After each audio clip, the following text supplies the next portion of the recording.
আগে এই ভাইরাল ভয়েসটি শুনুন। আপনাদের বিগত দিনের এমপি ব্যারিস্টার সুমন ভাই আমার বন্ধু, ঠিক নেই? এখন তিনি দেশের পরিবর্তন, এখন তিনি জেলে আছেন, আছে কি না? তিনি যদি নির্দোষ হয় সর্বপ্রথম তাকে বের করে নিয়ে আসবো। এবং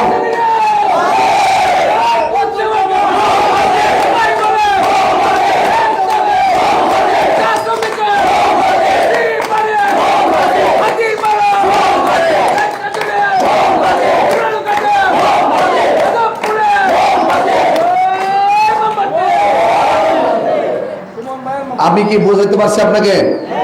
বোঝাতে পারছি কিনা? আর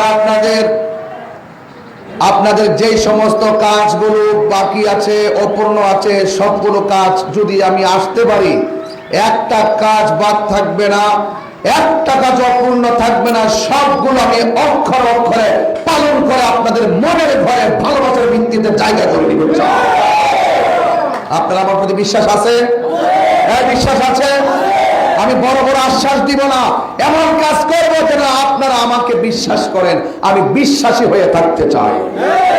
সবাই আমার জন্য দোয়া করবেন এবং পাশে থাকবেন, এবং যে কোনো সমস্যা হলে আমাকে জানাবেন। আপনাদের পাশে আছি, আপনাদের পাশে থাকবো। কোনো মামলা, কোনো হামলা, কোনো ধরনের ভয় ভীতিতে আপনাদের কোনো ধরনের হামলা মামলা দিয়ে কিছুই করতে পারবে না। আমি আপনাদের সাথে আছি। বিশ্বাস আছে তো আপনাদের? বিশ্বাস আছে তো? সবাই ভালো থাকবেন, আমার জন্য দোয়া করবেন। শ্রীবাড়ির সবাই ভালো থাকুক, সুস্থ থাকুক, শান্তিতে থাকুক। জয় হোক মেহনতি মানুষের, জয় হোক চা শ্রমিকের, জয় হোক মোমবাতি প্রতীকের।